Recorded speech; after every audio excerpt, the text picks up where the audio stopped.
Kā zīmēt ātomu? Mēs viņu reāli neredzam, bet uzzīmēt mēs viņa uzbūvi faktiski varam. Un ātoms ir, kas par ir ātoms? Tātad ir molekula, piemēram, mēs elpojam skābekļu molekulu, kas ir pilnīgi neitrāla molekula, kas sastāv no diviem ātomiem, diviem skābekļu ātomiem.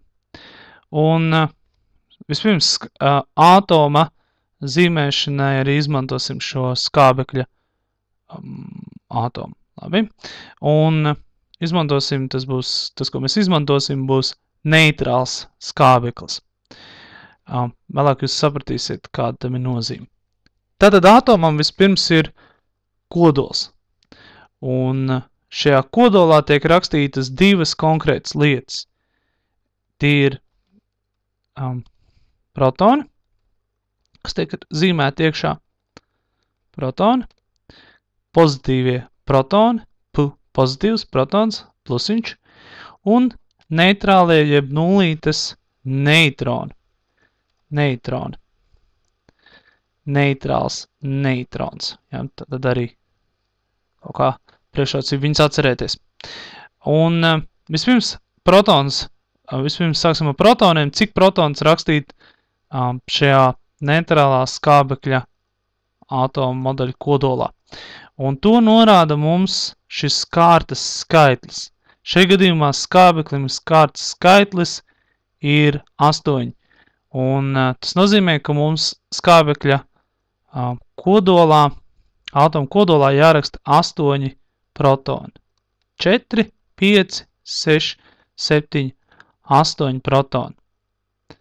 Nākamā lieta mums ātomu kodolā jāraksta neitroni. Un to mums šo neitronu skaitu parāda starpība starp ātomas un kārtas skaitli. Tātad 16 mīnus 8 ir 8. Tas nozīmē, ka šajā kodolā ir 8 nulītes, jeb 8 neitroni. Tātad šāds izskatās neitrāls skābekļa ātoma kodols. Bet šim ātomu modelim vēl ir trešās daļiņas, un šīs trešās daļiņas ir negatīvie elektroni, kas faktiski arī nosaka, kāds šis skābeklis ir. Vai viņš savienosies, piemēram, ar ūdeni vai nē, vai viņš būs neitrāls un mēs elposim viņu, vai viņš savienosies ar dzelzi un tā tālāk. Un šie elektroni tiek zīmēti tādos ārējos līmeņos, kas izskatās šādi. Nu, uzzīmēsim vienu ārējo līmeni šim skābekļa ātomu modelim. Un šie elektroni tiek attiecīgi zīmēti uz šīm ārējām līnijām. Bet cik šīs ārējās līnijas, cik viņas zīmēt apkārt šim kodolam? To nosaka novietojums Mendeļeva tabulā. Tātad jums ir jāpievērš uzmanību, kur šis ātoms atrodas, kur šis skābekļa ātoms atrodas. Un vispirms periods. Tātad šis ir otrais periods. Tas nozīmē, ka otrais periods būs 2 ārējie līmeņi. Viens ir uzzīmēts, un uzzīmēšu arī otru. Tātad būs 2 ārējie līmeņi. Tālāk jautājums, cik tad mums šie elektroni tur ir jāraksta? Un neitrālam ātomam elektronu skaits ir vienāds ar protonu skaitu. Šajā gadījumā tātad 8 elektroni. Tātad mums uz šīm 2 līnijām ir jāuzraksta 8 elektroni. Un es centīšos turpmāk lietot ārējie līmeņi. Un uz pirmā līmeņa drīkst rakstīt maksimums 2 elektronus, ne vairāk. Tātad, ja mums ir skaitlis 8, tad 2 elektroni būs uz pirmā līmeņa. Tātad 1 elektrons un otrs elektrons. Kāpēc ar šādu līmeņu? Tātad atomam ir kodols, un ap viņu riņķo šie elektroni apkārt, kas nosaka šīs atomu īpašības. Un viņi riņķo pēc noteiktas sistēmas. Tas ir tāpat kā māja. Mēs uzbūvējam ir pamati, tad ir sienas, tad ir jumts, skurstenis, ir noteikta sistēma. Mēs skursteni nebūvējam zemē. Un tātad pirmajā līmenī mums ir 2 elektroni. Tālāk mums ir uzzīmēts otrais līmenis. Otrais līmenis, un tur maksimums ir 8 elektroni, nu ne vairāk. 8 elektroni. Ja būtu trešais līmenis jāzīmē, tad tur maksimums būtu 18 elektroni. Un tas ir atkarībā no vajadzības. Ja jums, piemēram, ir kāds elements, kur elektronu skaits ir 2, 10, 28, 27, tad trešajā līmenī jūs zīmēt nevis 18, bet 17 elektronus. Tātad atgriezīsimies pie neitrālā skābekļa. Mums ir uzzīmēti pirmajā līmenī 2 elektroni, un paliek pāri, tātad kopā mums vajag 8, paliek pāri 6.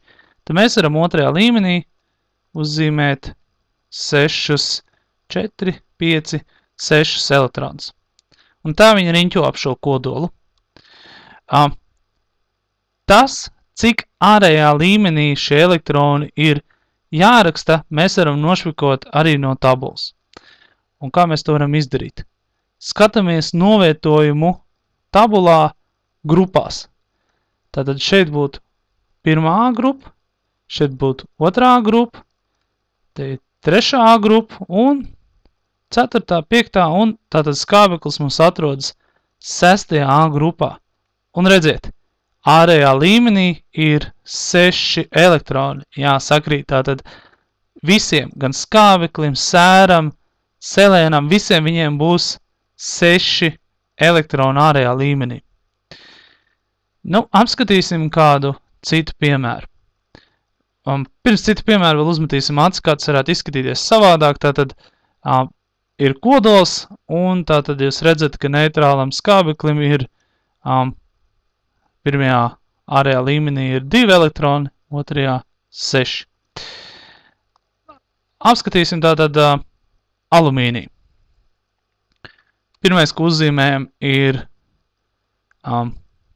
tātad šis atomu kodols. Tātad pirmo uzrakstam, cik būs protoni. Apskatāmies, tātad alumīnijas ir 13. Tātad būs 13 protoni. To drīkst pierakstīt arī šādi. Jūs arī skābeklim variet rakstīt 8P, un, jo vienkārši, ja jums ir elementi ar lielāku kārtas skaitli, tad būs grūti šos protonus sazīmēt iekšā šajā kodolā. Tālāk mums ir jāskatās, cik neitronu būs jāraksta šajā kodolā. Redzam, atomas alumīnijam ir 26,98. Tā tiek nopļaut uz 27, un 27 mīnus 13 ir 14. Tas nozīmē, mums ir jāraksta 14 neitroni. Tātad ir 13 protoni un 14 neitroni šajā alumīnija atomu modeļu kodolā. Nākamā lieta mums bija ārējie līmeņi. Cik tos ārējos līmeņus rakstīt? Alumīnijas atrodas 3. periodā. Tātad 3. periods. Tad būs 3 ārējie līmeņi. 1, 2, 3. Ja? Tātad, te varbūt atstarp, viņi sanāca kopā. Tātad kopā mums, cik elektroni jāraksta šiem ārējiem līmeņiem, tātad to skaits ir vienāds ar protonu skaitu, jo tas ir neitrāls alumīnijs, ko mēs apskatāmies. Un tad tas skaits sakrīt ar protoniem 13.